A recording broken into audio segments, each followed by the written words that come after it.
Welcome to Uncommon Knowledge. I'm Peter Robinson. In this episode, we taped a live show at the Houck Auditorium at the Hoover Institution, dedicating the program to Franklin Delano Roosevelt, Winston Leonard Spencer Churchill, and Joseph Vissarionovich Djugashvili, better known as Joseph Stalin, the Big Three, the leaders who crushed Nazi Germany. At the beginning of the Second World War, what did Roosevelt, Churchill, and Stalin want? What national interests was each man pursuing? And what did these three men make of each other? Consider this, for example. This is Churchill writing about Franklin Roosevelt in 1945. He was the greatest American friend we have ever known. And yet just a year earlier, one of Churchill's assistants wrote that, quote, "In private, Winston is very bitter about Roosevelt and not so sure he really likes FDR." To discuss the Big Three, David Kennedy, Stanford Professor of History Emeritus. David is the author of Freedom from Fear, The American People in Depression and War, a classic work in which the central figure is, of course, Franklin Roosevelt.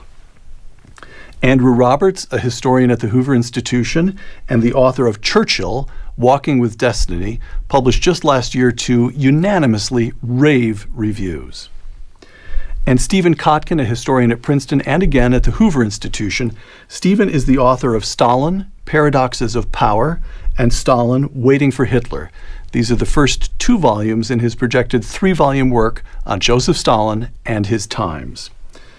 Three of the most accomplished historians of our day talking about three of the most important figures of the 20th century. Uncommon Knowledge, now.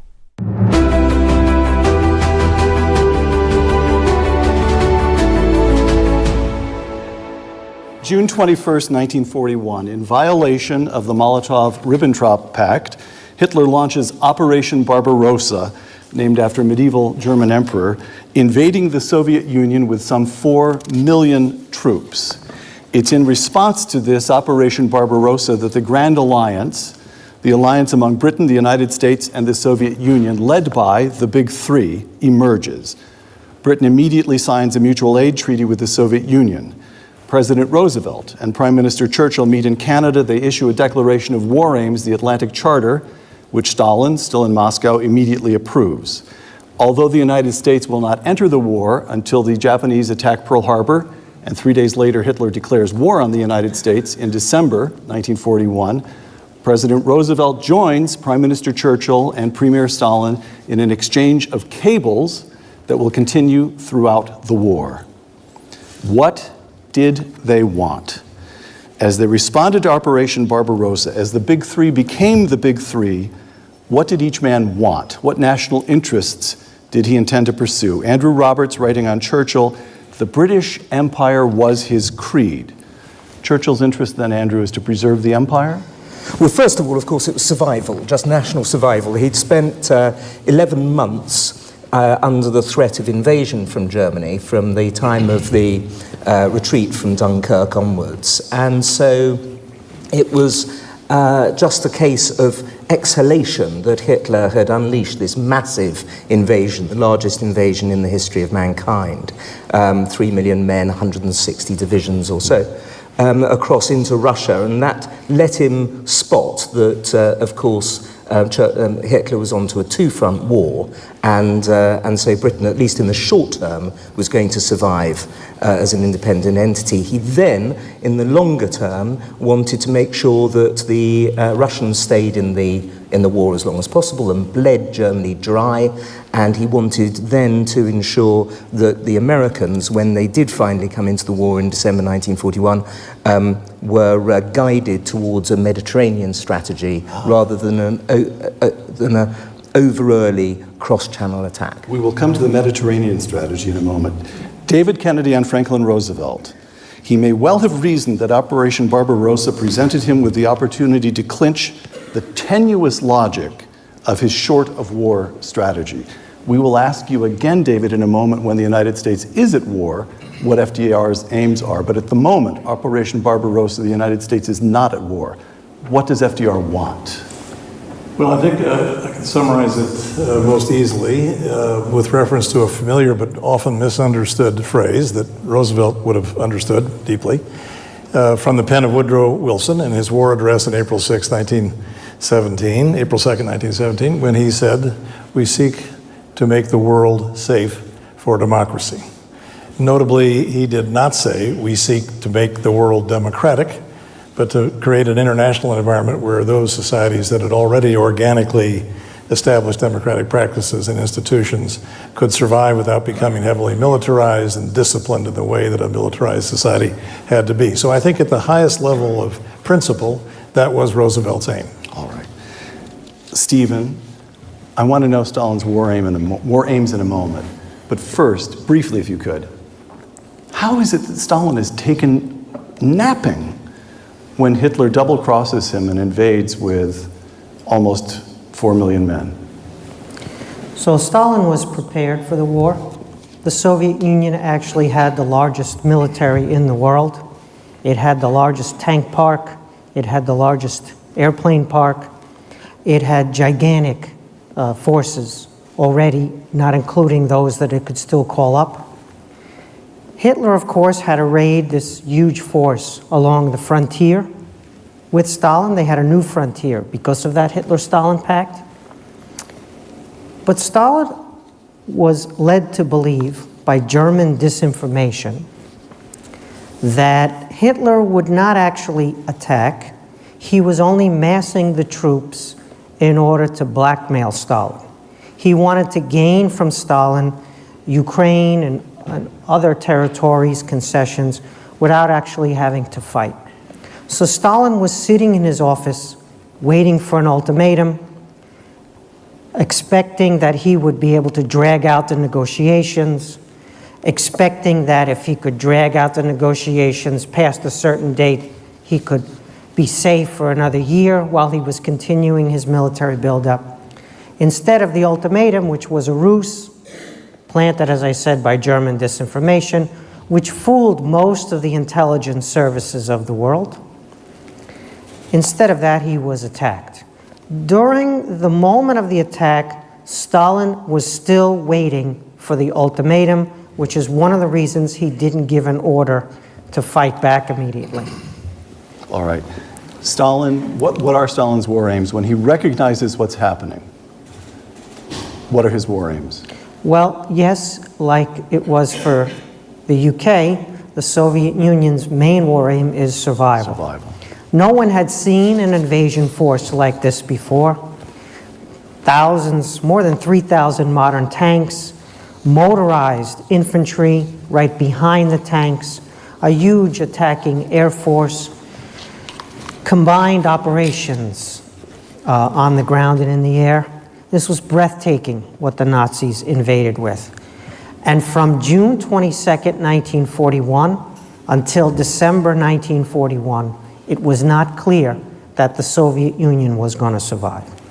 Once survival became possible, then his war aims changed to aggrandizement. He wanted back all the territories that they had lost in the Revolution and Civil War, the Baltic states, Poland, part of Romania known as Bessarabia, and of course in the Far East, those territories lost to Japan in earlier wars. Right. So survival, aggrandizement, and then, like any good communist, projecting their power to every corner of the earth. Tehran. Churchill and Roosevelt meet on 11 occasions during the war. Churchill and Stalin meet on 3, but all 3 of the big 3 meet only twice. The first meeting is the Tehran Conference, which lasts from November 28th to December 1st, 1943. As the big 3 meet in Tehran, the military situation. The Americans, and the Americans are now in the war, the Americans and the British and their Western allies have recaptured North Africa, liberated Sicily, and begun the invasion of Italy. In the East, the Soviets have begun their great counter-offensive, and they have driven the Nazis back to a line that runs roughly from Leningrad. Leningrad is still besieged, but the line runs roughly Leningrad, Smolensk, and then down the Dnieper. David, I said I would give you a second chance at this one. Now the United States is in the war. What is Roosevelt thinking? What are his war aims now that he's at war? Well, not giving up the general high principled aim of Right. making a world safe for democracy, an open world, not mercantilist, not imperialist, and so on, keeping that in focus. But at what we might call a tactical level, Roosevelt's aim is to put American weight into the scales to assure the defeat of Germany and Japan at the least possible cost to the United States. All right. We come now to this Mediterranean strategy. It's going to take me just a moment to set this up, but then I will release the three of you. The central strategic question in Tehran, how and when the Western allies would open a front in Western Europe, relieving pressure on Soviets in the East.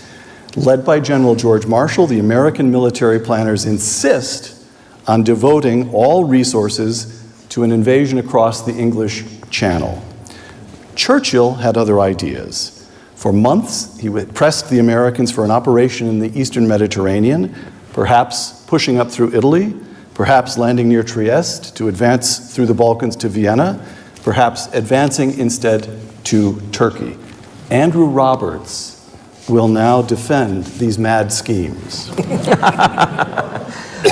Well, first of all, you have to see the Germany First policy that was adopted right at the beginning in its proper context, I think. It's one of the great statesman-like moments of the 20th century when Roosevelt and America come together with the British to go for Germany first. It's the Clausewitzian thing to do. You take out the stronger of your opponents. So Europe gets 70% very roughly of American resources, whereas the Japanese conflict in the Pacific gets about 30%. Then what Marshall wanted to do as early as the fall of 1942 was to cross the Channel and attack Germany like that, before we'd won the Battle of the Atlantic in the August of 1943, and also, crucially, before we'd won the war in the air. And that would have been disastrous. We'd have wound up with another Dunkirk evacuation on our hands. So what General Brooke, the Chief of the Imperial General Staff, and Winston Churchill did in many of those meetings that you spoke about was to persuade the Americans to adopt the Mediterranean strategy. That had been largely successful by the time of the fall of Rome on the 5th of June 1944, and the very next day they came across the Channel in the successul operation. I want you to carry on, but I also want you to be aware that Franklin Roosevelt is looking increasingly dubious as you talk. No, absolutely. No, I'll take that on. I'd expect nothing less, in fact. But when it comes to going off to capture Vienna, and also in his huge opposition to the Anvil attack in the south of France that also took place in Churchill's opposition, that also took place in the August of 1944. What Churchill was trying to do by then was to keep as much of Eastern Europe as possible in the Western bloc, the Western sphere, and stop it from falling under the Soviet maw. But the trouble was that not only, of course, did the Americans, quite rightly, want the war to end as soon as possible, but secondly, the actual strategy of it and the tactics of it was well nigh impossible. You had to go through something called the Ljubljana Gap, which isn't a gap, and the Germans proved again and again in the Italian campaign to be absolutely superb at defense and counterattack. When I was at my first day at university at Cambridge, my Don told me that I tried to use the word inevitable in history. He said, you must never use the word inevitable in history, except for German counterattack.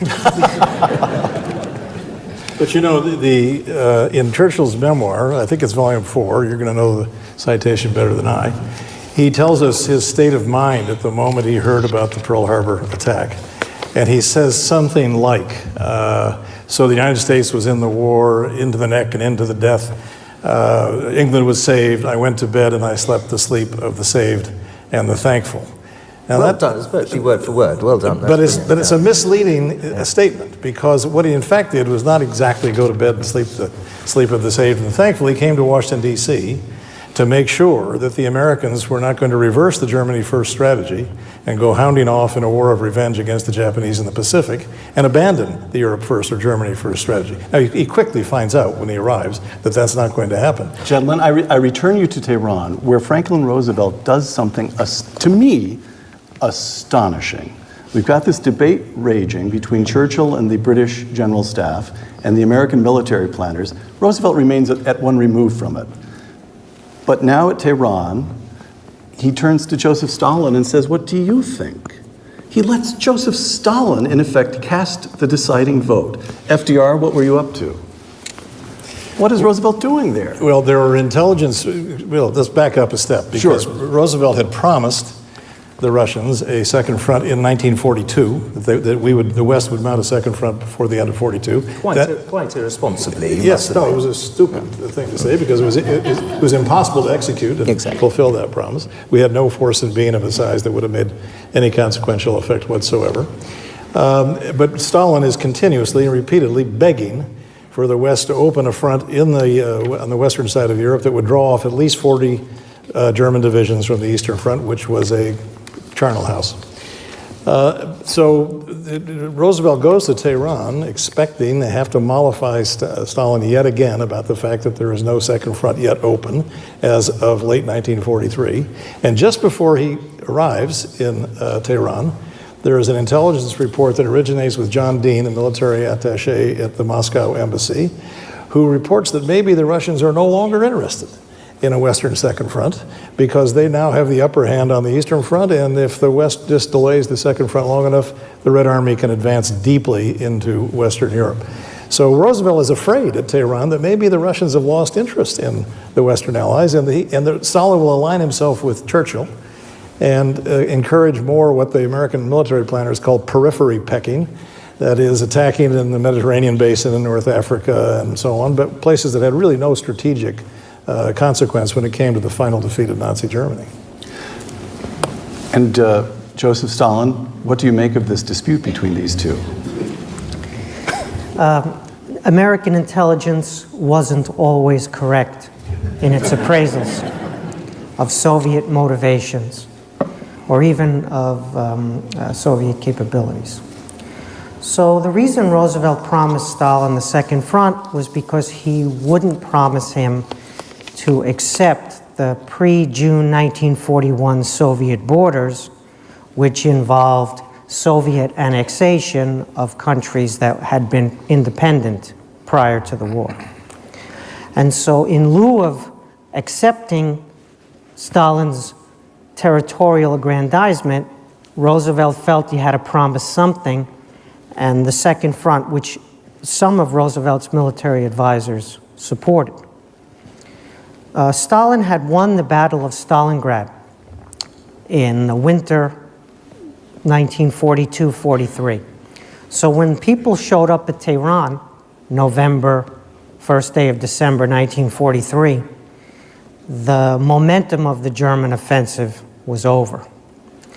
However, the Germans still had a gigantic occupying army on Soviet territory and were not giving up. Stalin still felt at this point that the second front was necessary for him. I don't think Dean, the military attaché, got this right. It was also a matter of promises made, promises broken. How much could Stalin trust or rely on the Allies, and how much would they betray him? So the second front was an important test of whether the Allies were misleading him or he could rely on them. He still did the bulk of the fighting. Stalin. When the Normandy invasion occurred, the landing in June 1944, there were 30 German divisions approximately deployed in the West. And there were 220 plus German divisions still deployed on Soviet territory. And that's June 1944, let alone November 1943. Right. So he needed the relief of the second front, and he was happy for the promise, but of course the promise was not redeemed yet again. The second front was delayed. So the central strategic question gets decided against Churchill and in favor of the American planners and we have what we now know of as as the Normandy invasion takes place in 44, Overlord. Second item, if I may, at Tehran. We, by which I mean I, tend to think of Yalta as the place where Europe gets divided up, the post-war status of Europe gets discussed. David Kennedy corrected me a couple of weeks ago and said, no, there was a lot of discussion at Tehran, and important concessions, or at least acknowledgments of reality, took place at Tehran. And in particular, Roosevelt has already recognized that the Soviets are going to be in possession of Poland. Now, Roosevelt, something to which I'd like to ask Andrew to respond in a moment, the personal dynamics here. At Tehran, Roosevelt stays in the Soviet embassy. He rebuffs Churchill's efforts to have one-on-one meetings between Roosevelt and Churchill, but he has one-on-one meetings with Stalin. And here are the official notes on one of those meetings, which takes place between Franklin Roosevelt and Joseph Stalin on December 1st. The president told Marshal Stalin that we would have an election in 1944, that there were in the United States from 6 to 7 million Americans of Polish extraction, and as a practical man, he did not wish to lose their vote. He said he personally agreed with the views of Marshal Stalin on Poland. He hoped, however, that the Marshal would understand that for political reasons, he could not participate in any decision on Poland here at Tehran. The president went on to say that there were a number of persons of Lithuanian, Latvian, and Estonian origin in the United States, and jokingly added, this is in the official record, not some crazy right-winger's memoir, jokingly added that when the Soviet armies reoccupied these areas, he did not intend to go to war with the Soviet Union on this point. Close quote. Stephen Kotkin, what would that remarkable explanation from Franklin Roosevelt to Joseph Stalin, how would that have affected Joseph Stalin's calculations? Roosevelt was cultivating Stalin. He was under the illusion that he needed to win over Stalin's trust as opposed to Stalin's respect. He therefore attempted blatantly to make disparaging references to Churchill to ingratiate himself with Stalin. I don't think this affected the larger strategy very much because events on the ground were very decisive, but it was a curious moment. Stalin was sizing them up, and like anyone trained in Marxism-Leninism, he was looking for the contradictions, the tensions among the imperialists. So he would exploit any differences between Churchill and Roosevelt. He had good secret intelligence already on their positions from his agents, and he also had intuition, which was quite sophisticated. He charmed them at the same time as he played them off one against the other. I'm not sure, however, how much that mattered in the end, and whether Roosevelt's error in trying to win Stalin's trust would have led to a different outcome had he, for example, not done that. David, Roosevelt is under an illusion, it's Kotkin's word over there, and it made an error, but it didn't make any difference. You didn't quite say this, so I may be a little bit off base here, but there's a story that's been out there for 70 plus years that Roosevelt naively tried to establish a personal rapport with Stalin, called him Uncle Joe, and did all kinds of things just to be chummy with him, thinking that on the basis of his own personal charm, he could win Stalin over to be a good partner in the family of nations. I've never believed that story. I don't think it has much merit. And let's go back to the periphery-picking British strategy versus the grand American strategy, the code name for which was Bolero, which was meant to have a staged buildup in the British Isles and then eventually a cross-channel invasion, the event we know as D-Day.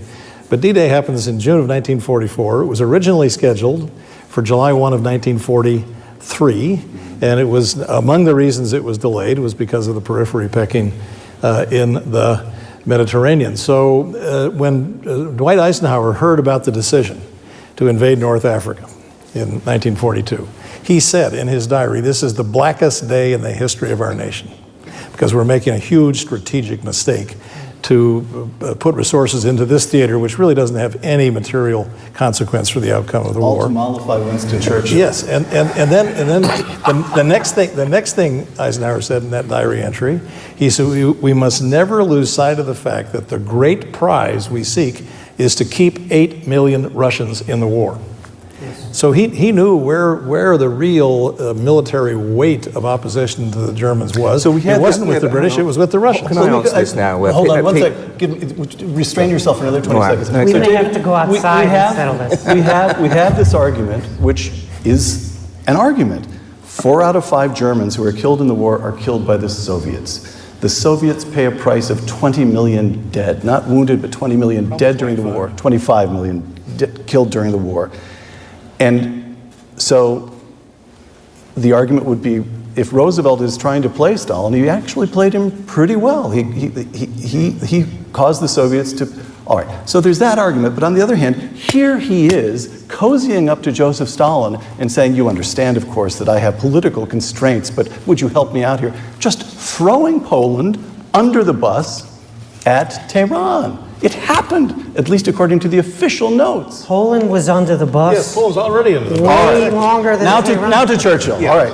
Unfortunately, Poland got a raw deal being located between Nazi Germany and Stalin's Soviet Union. It would have been better had Poland been located, for example, on the west coast of America. Andrew has... What's the title of Norman Davies' book, Devil's Playground? Andrew has listened to David use the term periphery pecking about a dozen times, and he can no longer restrain himself. Go. Right. Firstly, the American army was not ready in 1942 or early 1943 to cross the Channel and take on what was still the best army in the world. True enough. And you can see that from... If it wasted resources in the Mediterranean. It didn't waste resources in the slightest. It helped capture 250,000 Axis troops who surrendered in Tripoli in May 1943. It then was able to draw 18 divisions down out of France for when the big punch was going to come across the Channel, drawn down into Italy. It was nothing like periphery picking. It was bloodying the American army, yes, but not in such a negative way that you weren't able to cross over on D-Day with 156,000 men and deal a knockout blow to the Germans. This would not have been possible until you had had some defeats like Kasserine Pass and so on. You also had a problem. Of course, Italy was a terrible place to fight, but nonetheless, it was knocking out another of the Axis powers in September 1943, which was a worthwhile thing to do. What would have been wrong would have been to have taken the Ljubljana Gap route, but that's solely down to strategy. Politically, of course, it would have been fantastic, but ultimately, the generals like Marshall and Eisenhower were right not to go the Churchillian route. So the U.S. Chief of Naval Operations, Ernest King, Admiral He was King, a foul Anglophobe. Yes, but he said in a discussion in July of 1942, he said, Winston Churchill will invade Europe only behind a Scottish bagpipe band. Well, of course, Churchill had commanded a battalion in the Royal Scots Fusiliers in the First World War, so he knew how good fighters they were. All right, boys. The problem with 1942 was the British would have had to do the fighting. When the Americans decided that they would want a second front invasion through France in 1942, it was the British Land Army that would have to do the bulk of the fighting at that point in the war. That was not going to happen. And when we tried out an attack, admittedly a small attack, but over 5,000 men, Canadians at Dieppe in August 1942, we lost 3,500 killed and wounded. Yalta. Second and final meeting of the Big Three takes place at Yalta, February 4 to 11, 1945. The leaders meet in a rambling villa that Nicholas II had built overlooking the Black Sea. The military situation as they meet. In the West, the United States, the United Kingdom, and their allies have liberated all of France and Belgium and are preparing to cross the Rhine into the German heartland. They will encounter resistance. The Battle of the Bulge will take place. But still, they're preparing to cross into the German heartland. In the East, the Red Army has already driven the Germans out of the Soviet Union and all the way across Poland. And as the Big Three confer, the Red Army is only some 50 miles from Berlin. Among the agreements at Yalta, Roosevelt wins a commitment from Stalin to participate in the United Nations. Stalin promises to enter the war against Japan within a few months of the defeat of Germany, and the leaders agree to divide Germany into zones of occupation. But perhaps the primary topic of discussion at Yalta is that country with the worst luck in the world, Poland.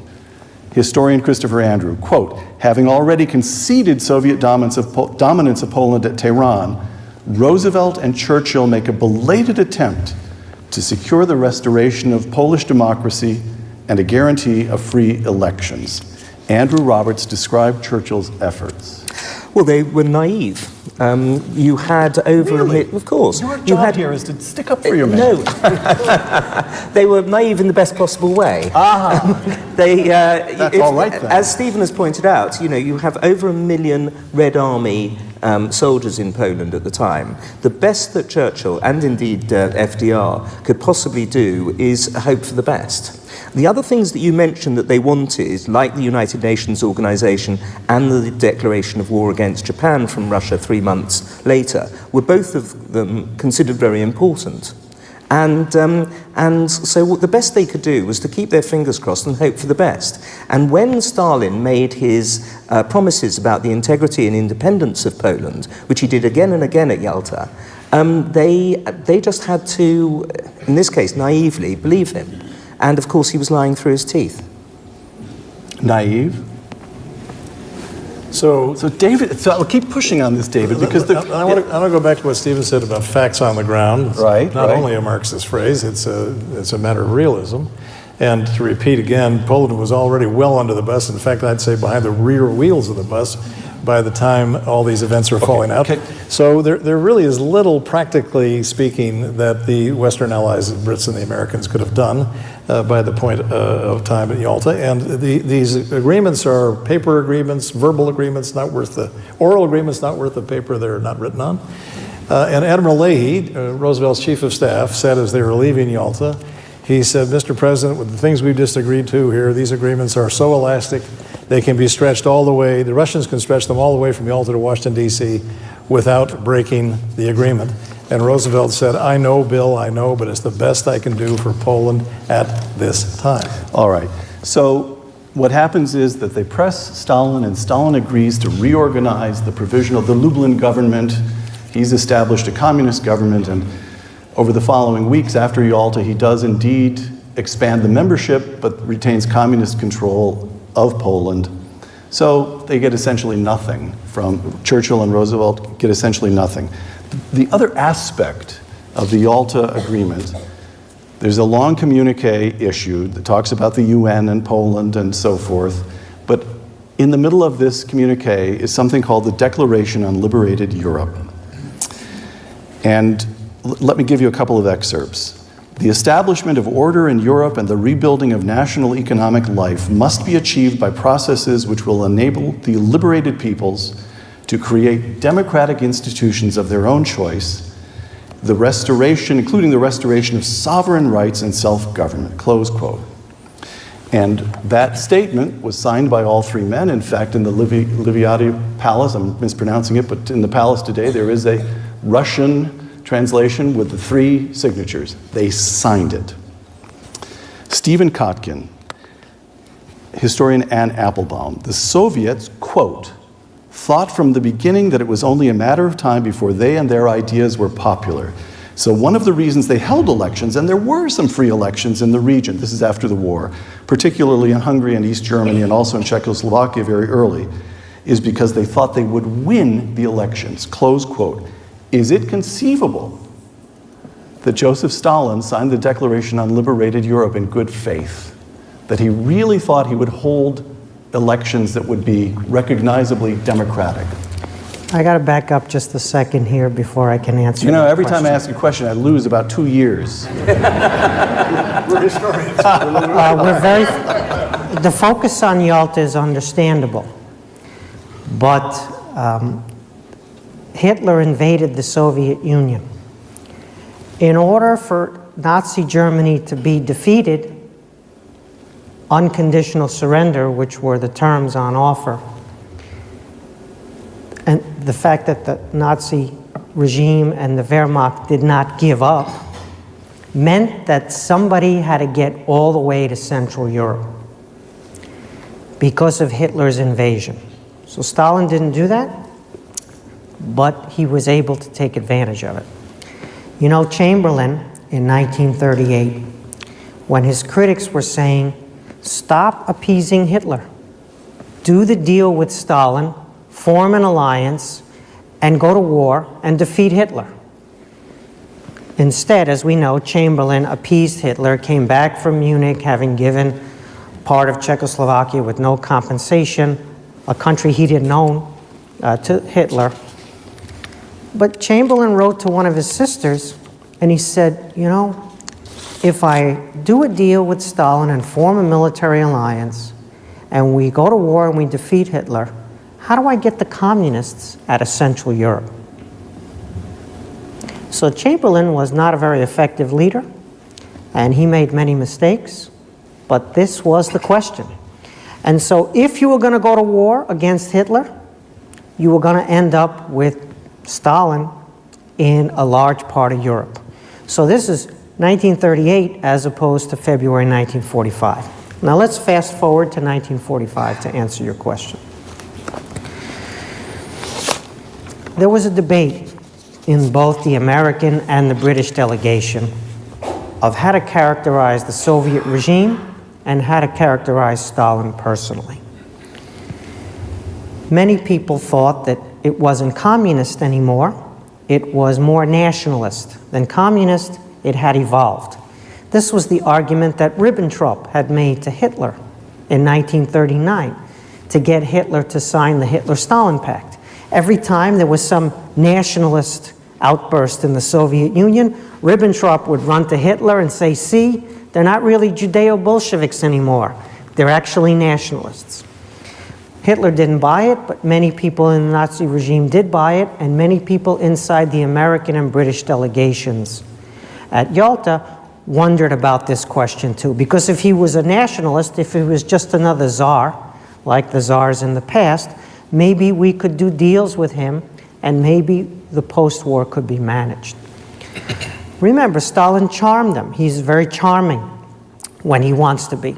He's a murderous, vicious tyrant who will kill you for nothing in cold blood, but he can also turn on the charm. And so they found him rather interesting person, face to face. In addition, they would ask for 3 things from Stalin, and he would concede one of them. And they would look at each other and said, did Stalin just make a concession? His reputation is that he murders everybody he disagrees with. And here he's making a concession. So they were charmed also by the fact that he made occasional concessions, which meant that they wouldn't give up on a negotiating process with him. And so what alternative did they have? It was Stalin who was fighting the German land army.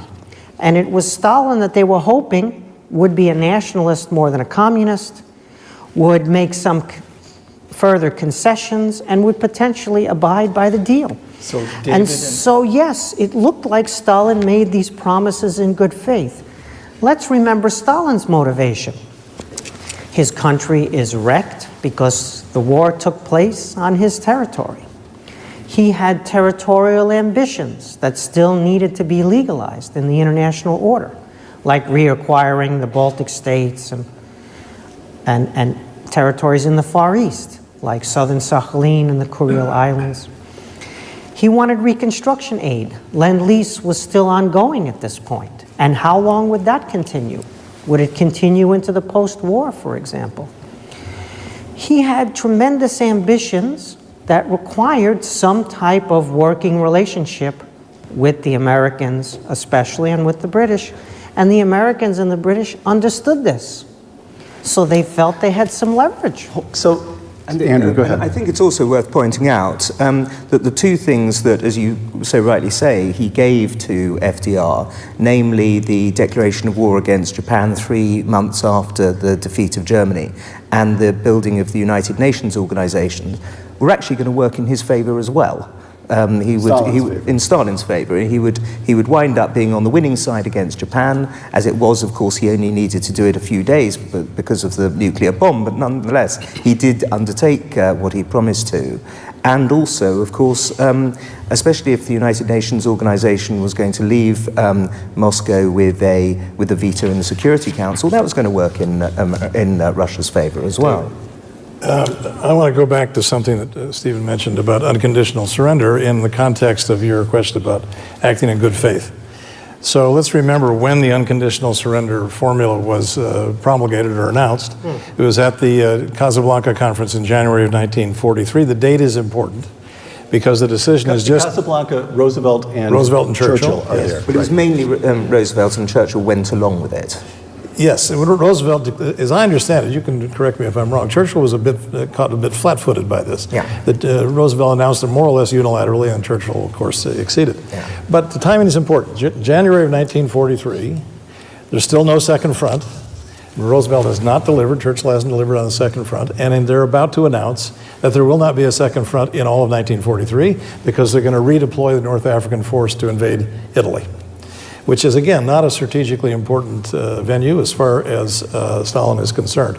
And it's in that context that the unconditional surrender formula is announced. And one way to read that and understand what was going on is this is a consolation prize for no second front. We will declare no unconditional surrender as the outcome of this war. And then what happens? The Western Allies invade Sicily and proceed to negotiate a conditional surrender on the part of the Italian government. So talk about bad faith, there's plenty to go around. All right. I want to go back to the Declaration on Liberated Europe for a moment, and to the question that Stephen just put before us, which is, what is Stalin up to? Is he a nationalist or is he a communist? And to return to Franklin Roosevelt and Winston Churchill, who are, after all, leaders of democracies, and what they say to their own people matters. So, after Yalta, Roosevelt goes back home and gives a speech to a joint session of Congress in which he portrays the agreement as taking place in good faith.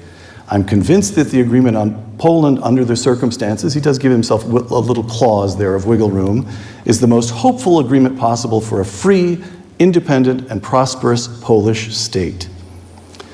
That's Roosevelt. I come to you. This will take a moment to set up, but then I'll just release you on it. By the time of the Yalta Conference, the Poles had suffered an invasion from the Red Army in 1940, an invasion and occupation from 1939 to 1941, the forcible deportation of 1.5 million Poles to camps in the Soviet Union, the Katyn massacres, and the horrifying episode in which the Red Army halts in its advance on Warsaw to permit the Nazis to put down the Warsaw Uprising and raze 2/3 of the city. Winston Churchill, reporting on Yalta to the House of Commons on February 27, 1945, are the Poles to be free as we in Britain and the United States or France are free, or are they to become a mere projection of the Soviet state forced to adopt a communist or totalitarian system? Most solemn declarations have been made by Marshal Stalin and the Soviet Union that the sovereign independence of Poland is to be maintained. The impression I brought back from the Crimea is that Marshal Stalin and the Soviet leaders wish to live in honorable friendship and equality with the Western democracies. I feel that their word is their bond. I know of no government which stands to its obligations more solidly than the Russian Soviet government. Close quote. Andrew, are you entirely happy with that? Clearly not. As I said earlier, he was naive, and actually you have to say... So he really believed it as he said. Yes, because, and we know that because when he came back to London to report to the cabinet, when I found in 2016 the verbatim accounts of the war cabinet meetings, he was saying exactly the same thing. That there was no question of him saying one thing to the cabinet and one thing to Parliament and the press and the public. He actually did believe that. But he was also planning something, the name of which tells us something important. Operation Unthinkable. Operation Unthinkable, yeah. Which was a counterpunch to the Russians in Central Europe. Yeah. It was literally unthinkable. All right. Absolutely. Last days of the war, spring of 1945, in the West, the Americans and British are picking up their advance as they move into Germany, as German resistance begins to collapse. In the east, the Red Army finds itself bogged down as the Germans, at least in part because they're aware of the brutality of the Red Army. The Red Army has already committed tens of thousands of rapes as it moved through Poland, Romania, Bulgaria, Yugoslavia, Hungary. The Germans fight fiercely. The Red Army bogs down. There is movement in the west and at least temporary stalemate in the east. And Churchill sees an opening. Churchill to Eisenhower, March 31st, 1945. Why should we not cross the Elbe and advance as far eastward as possible? Churchill to Roosevelt on April 1st. I consider that from a political standpoint, we should march as far east into Germany as possible, and that should Berlin be in our grasp, we should certainly take it. Churchill to Eisenhower on April 2nd. I deem it highly important that we should shake hands with the Russians as far to the east as possible. Now, Churchill has just told the Commons a few months before that the Russians stand to their word, and now he's saying we must beat them to these targets. Yes, well, unfortunately, they'd already agreed all of these demarcation lines at the European Advisory Council long before that, in 1944, in fact. And so, in order to push the borders of the free world as far eastwards as possible, he knew that that would involve a clash with the Soviet Union. Now, this had nothing to do with whether the nuclear bomb was going to go off or not. It was just simply an attempt to rip up agreements that had already been signed with the Soviets. It was never a runner. The Americans were never going to go for that. And it was, I think he was making those statements more with an eye to history than to policy. Oh, really? All right. I want to push one last time. This is my last offensive. I'm going to push, this is my battle of the bulge, my last offensive against the three of you here. On this question, all right, so the argument runs, Poland was already thrown under the bus, the Red Army was where it was, there was nothing anybody could do about it. And Roosevelt may have seemed to be naive, he may have been playing a deep game, whatever, it doesn't matter. The facts on the ground were what mattered, and what Roosevelt said and what Churchill said that seemed to be cozying up to whether they the whole question of charm and naivete is beside the point. All right, maybe. But let me try one on you. And the one I want to try is Czechoslovakia. The coup doesn't take place until 1948. And writing 20 years later, Eugene Rostow, pretty smart analyst, says that the American, quote, failure to deter the communist takeover of Czechoslovakia in 1948 was one of the most serious mistakes of our foreign policy since the war, close quote. Now, I think you know Igor Lukas and his book On the Edge of the Cold War on Czechoslovakia. The argument is that a vigorous diplomacy in Czechoslovakia by the United States would have prevented the coup. Why wasn't there a vigorous diplomacy? And the argument might be that because FDR is whitewashing Stalin, telling the American people that we have this grand alliance, and one of the people who actually buys that is Harry Truman, who takes a couple of years to figure out what he's really up against in the Soviets. So the argument would be, if Roosevelt had been more realistic in briefing Congress, if both of these men had kept their feet on the ground at all times and not given way to naivete, at least Czechoslovakia might have been saved. I'm getting nothing from any of the three of you on that one. I think it's worthwhile to remember, though, 3 years earlier, we thought we were going to lose Greece. And largely down to Churchill, we, in his words, caught the ember from the burning and saved Greece during the Greek Civil War in December 1944, early 1945. It didn't all go the Soviets' way. David? Whoever you quoted about vigorous diplomacy might have prevented Czechoslovakia. Eugene Rostow. Yeah. I would put the question back to Eugene Rostow if he were here among us. What exactly do you mean by vigorous diplomacy? What were the tools, the effective tools, that the United States or the West in general had to actually prevent that result? Had Roosevelt come back from Yalta and given that notable address to the joint session of Congress that you mentioned, which he gave incidentally seated for the first time in his presidency, and he made, I believe, the only public reference to the 10 pounds of steel braces he had on his legs, which was why he was seated.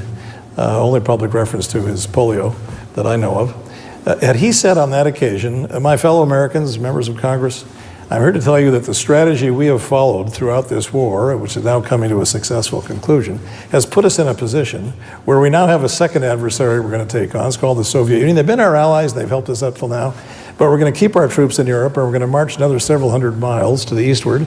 And I hope you're all going to support me in this effort. He would have been tossed out of office. I mean, that was an absolutely implausible thing to say. And what the facts on the ground, again, Steve, to use your phrase, is that the American grand strategy, which I said earlier, was designed to achieve whatever, how you were going to define the victory, at the least possible cost to the Americans, meant that the United States did not have the resources or the political will at that stage of the game to effectively counter Russian advance into Eastern and Central Europe. Just wasn't there. There was no means available. Neither did Britain. You'd have to have deployed the threat of a nuclear attack, which also domestically would not have gone down well. All right. And mind you, we didn't.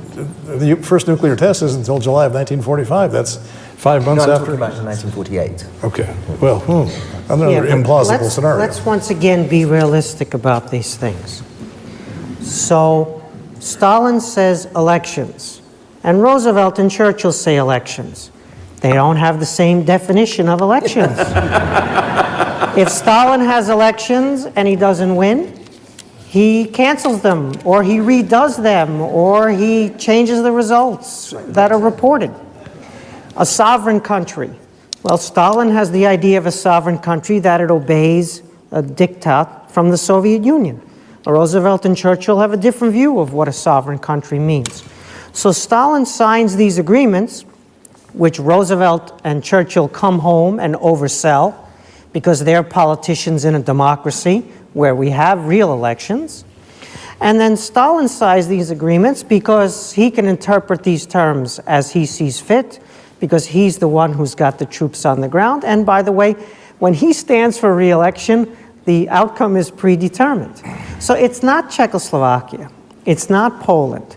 Those places were tragic in what happened to them, although they were also complicit in their own outcome, we have to say, to a certain extent, because Poland had communists and Czechoslovakia had communists. But So- the place, it's East Asia. This is where everything is really, really the most important thing, and where Roosevelt's strategy is the bigger failure. Not Europe, but East Asia.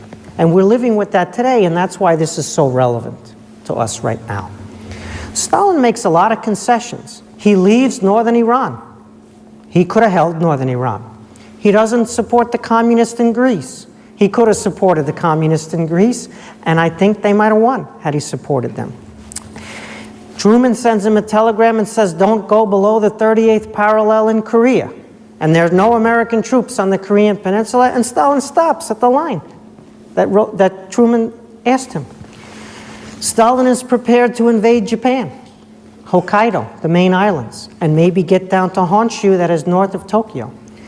Truman says, don't do that, and Stalin doesn't do it, even though he has the forces in place to do it.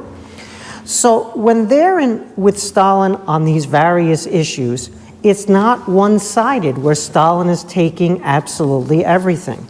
And so they want this to work out with him because they don't have a lot of choices, and some things are working out. But the China piece is where they blew it all.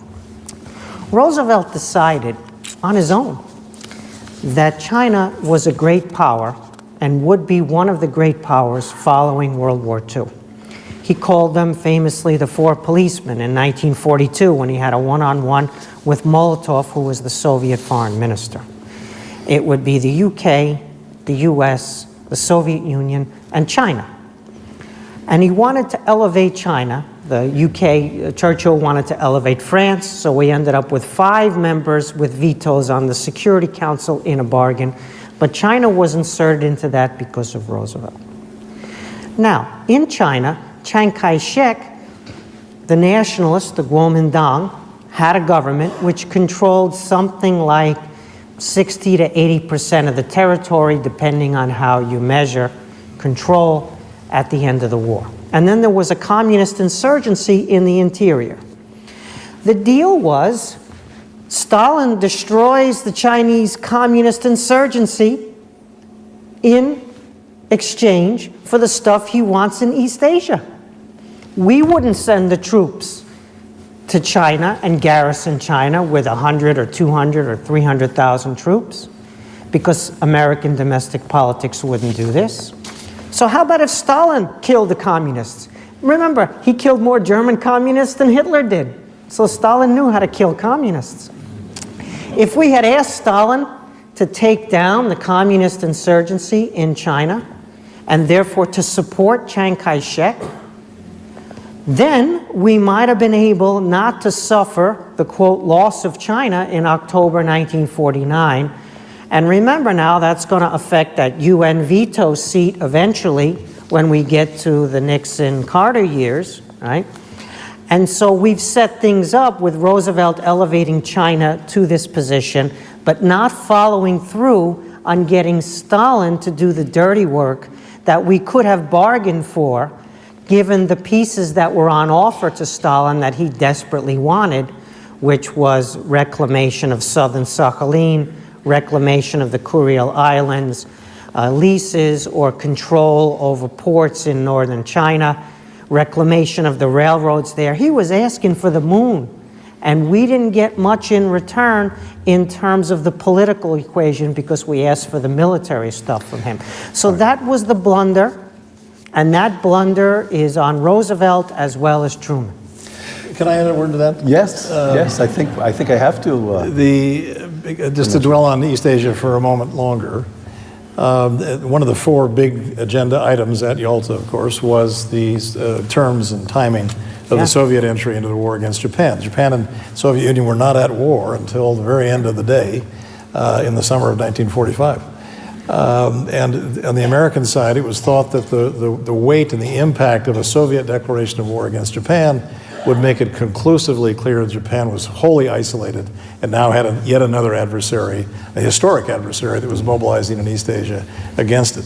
So the ostensibly greatest logic of getting the Soviets into the Pacific or Asian War was to accelerate the end of that war against the Japanese. And remind you, even at Yalta, there's still no certain knowledge that the atomic device is going to work. And so the Soviet declaration of war was thought to be one of the big chips that we had to play to move Japan toward surrender. That's number one. But number two, let's go back to Europe, because there's a European logic to getting the Soviets into the East Asian War.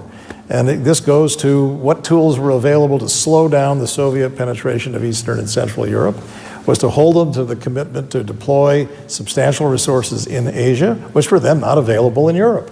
So it was a way to diminish, in some degree, not a large degree to be sure, but to diminish to some extent the weight of Soviet military force in Europe itself. So given the tools available, that was one that was used to slow down the Soviet penetration of Eastern Europe. Right, moving to a few final questions now.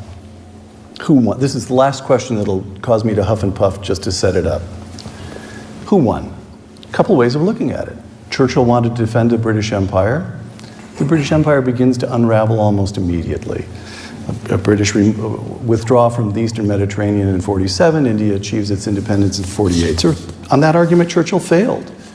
Roosevelt wanted to establish a new international order based on the United Nations. The United Nations becomes a platform for 4 decades for tin pot dictators. Our colleague here at the Hoover Institution, Neil Ferguson, quote, "The principal beneficiary of the Second World War was Stalin's Soviet Union. The wartime alliance with Stalin, for all its inevitability and strategic rationality, was nevertheless an authentically Faustian pact. Your man Roosevelt and your man Churchill really did make a pact with the devil, and it was expensive." Here's the other way of looking at it, as best I can tell, and Andrew Roberts is going to get the first crack at correcting me, or describing the correct way to look at it. We began this conversation in June 1941 with the Germans pouring into the Soviet Union on 3 fronts. Britain's in peril. Germans besiege Leningrad. They come within sight of Moscow itself. We end with Hitler dead, Britain and all of Western Europe free, the United States in a position to lead a long and peaceful struggle. Stalin occupies Eastern Europe, but he's lost 20 million or closer to 25 million on David Kennedy's figures. The United States suffers fewer than 500,000 dead. And in the end, the Cold War would go the West's way, not the Soviet Union's way. Churchill and FDR may have proven naive here and there. They may have made mistakes, but they won. Andrew. Well, certainly Churchill didn't personally in any way win, because, of course, he was thrown out of office on the 26th of July, 1945, when his wife Clementine said that it might prove a blessing in disguise. Churchill replied, well, from where I'm sitting, it seems quite remarkably well disguised. As far as as Britain was concerned, we were totally exhausted. Having been the only nation that fought throughout the war, along obviously with the rest of the empire countries, from the first day to the last, we had spent 1/3 of our net assets on that struggle. They couldn't, by the way, in my view, have been spent in a more honourable way than extirpating the most evil regime that the world's ever seen. It was, if you're going to lose an empire, that's the honourable way to do it. But we did. And so it can't be Britain. America, on the other hand, as you point out, it was already started to become the American century, but certainly the next 50, 70 years continued to be the American century. So I think by any long-term yard mark, you've got to see that maybe if you make the mistake of ceding your primacy to China in the rest of this century, then that might be the end of the American century. But boy, did the Second World War start you off well. FDR is the architect of the American century, David. Look, Peter, with all respect to our colleague and my friend Neil Ferguson, you've got a heavy burden of proof to carry if you want to argue that Stalin was the principal victor of World War II. That losing 25 million Soviet people is not an acceptable price to pay for whatever outcome he achieved. He did achieve, to use your term again, Stephen, one big aim, which was the aggrandizement of the Soviet-dominated sphere, especially in Eastern Europe and Central Europe to an extent. So I guess in that qualified way, you could say he was victorious. But I'm reminded of something that Stalin said directly to Franklin Roosevelt. He said, it seems that in the midst of the war, it seems that you Americans have decided to fight this war with American money and American machines and Russian men. And that was a cynical but absolutely accurate summary of one of the big dimensions of American grand strategy, was to delay the second front in the cross-channel invasion by a year after the original intent, to scale down the anticipated mobilized force from 215 divisions to 90 divisions, to fight principally from the air and not to have a occupation scale force on the ground in Europe at war's conclusion. These were all part of the grand strategic geometry of the American war effort. And the British. Yes, to be sure. The Americans could have put more resources into the scale. This was the position Churchill was reduced to. Yes, but us too. Yeah, well, actually, he made the joke in Tehran, of course, of how he was sitting in between the Russian bear and the American buffalo, and he was the mere English donkey, but he was the one who knew the way home. But, again, to return to your question, who won the war? In my undergraduate classrooms especially, I like beginning the discussion of the war with that question. Of course, the automatic answer is, well, we did. Well, yes, that's an acceptable answer. But if by the question, who won the war, we mean what society paid the greatest price in blood and treasure for the ultimate outcome, it was not the United States. It was the Soviet Union without a shadow of a doubt. But if by the question we mean what society, what belligerent emerged at the end of the conflict in the best position, and particularly in a better position than at the war's outset, that's the United States. The war lifts the United States out of depression. It has the only intact large-scale industrial economy left on the planet, and it is in a position to exert hegemonic dominion over the international system, and indeed to reshape the international system with new institutions like the IMF, the World Bank, and so on and so forth, for the rest of the century and perhaps beyond. So in the sense of long-term consequence for your society and its position in the world, the United States is unambiguously the winner, but it did not pay the greatest price. And I think there's a relationship between those two observations. We husbanded resources.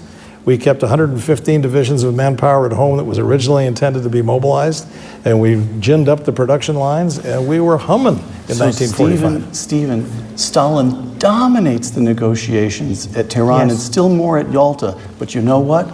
Franklin Roosevelt took him? Franklin Roosevelt died 2 months.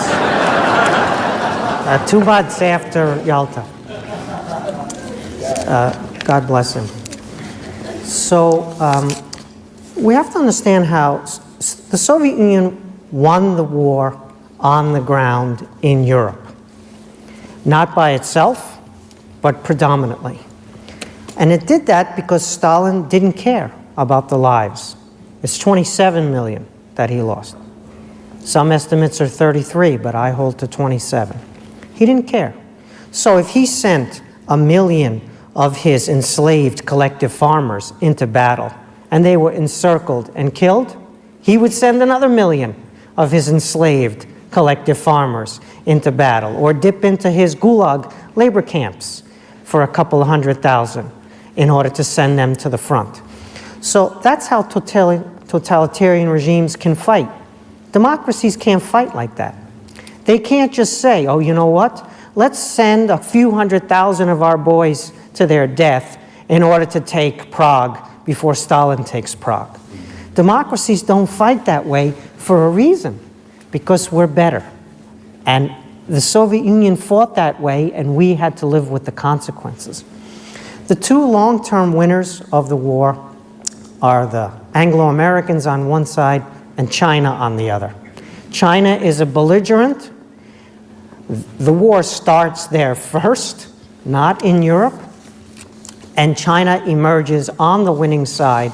And as we're living with it today, they are clearly one of the big winners. Stalin wins the war and loses the peace. China and the US win the war and they win the peace. The problem, however, arises because we have the same difficulty understanding that today's Chinese regime is communist.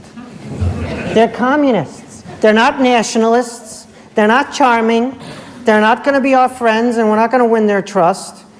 The same problem we had in the Tehran and the Yalta and the Potsdam and afterwards of wanting to look at communism in the face and make it go away and become something else, evolving in a direction where we could work with it, a traditional nationalism.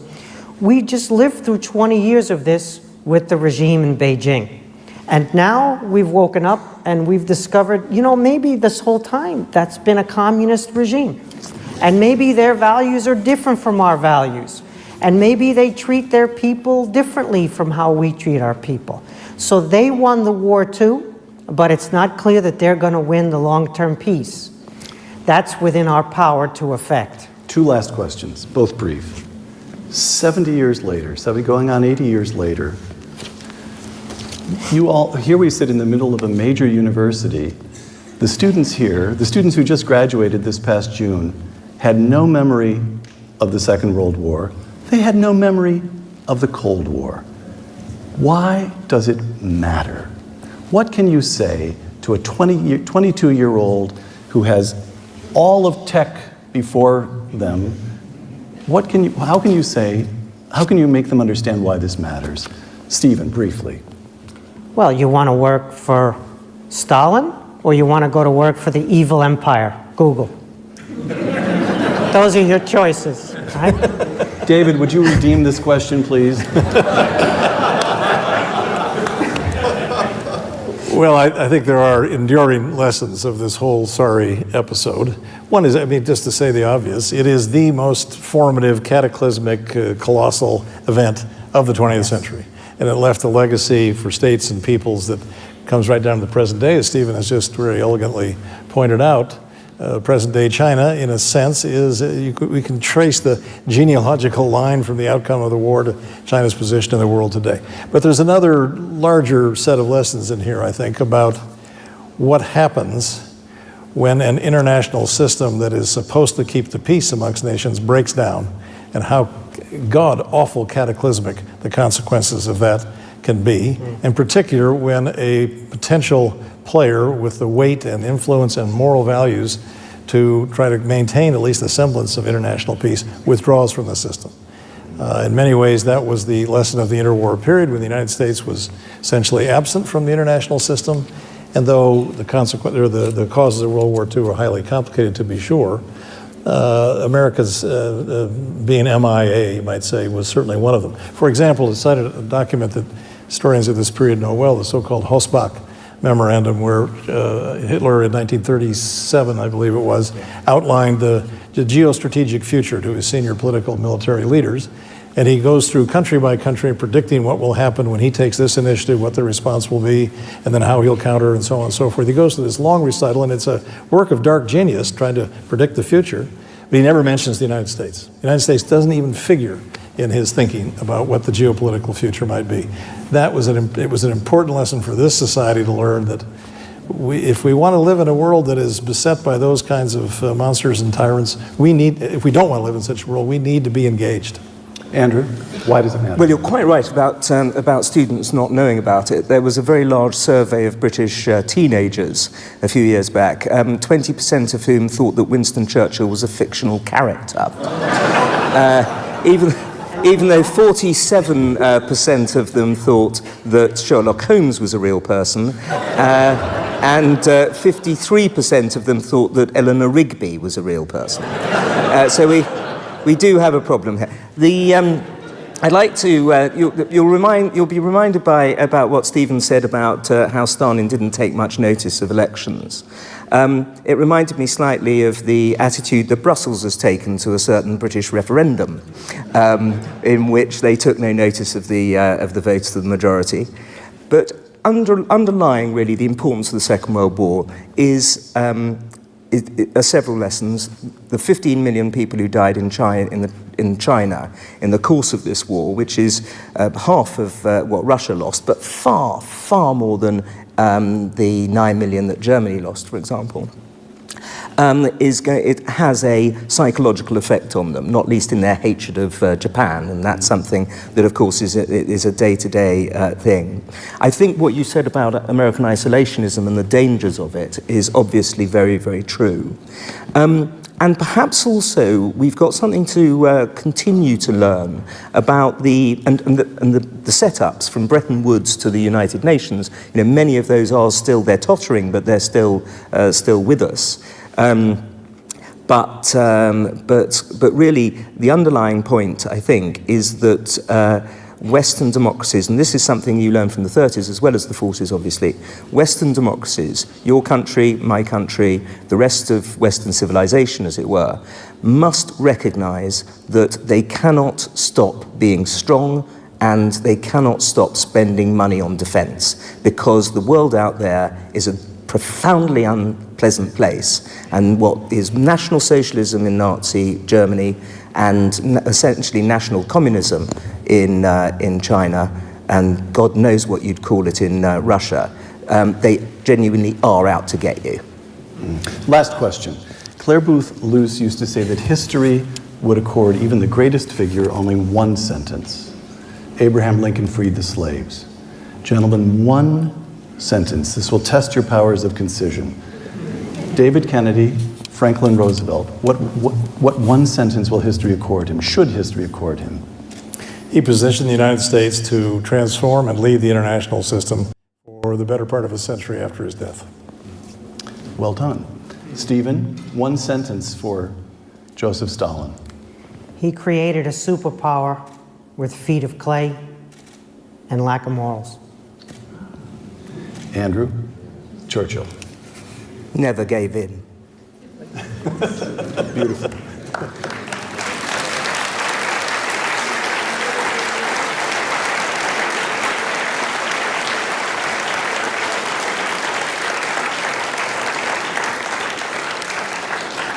On the three largest figures of the last century, three of the most distinguished historians of our day, I don't know if you feel the way I do, but I am in awe of their mastery of the material and the moral sensibility that they bring to it all. Join me in thanking David Kennedy, Stephen Kotkin, and Andrew Roberts.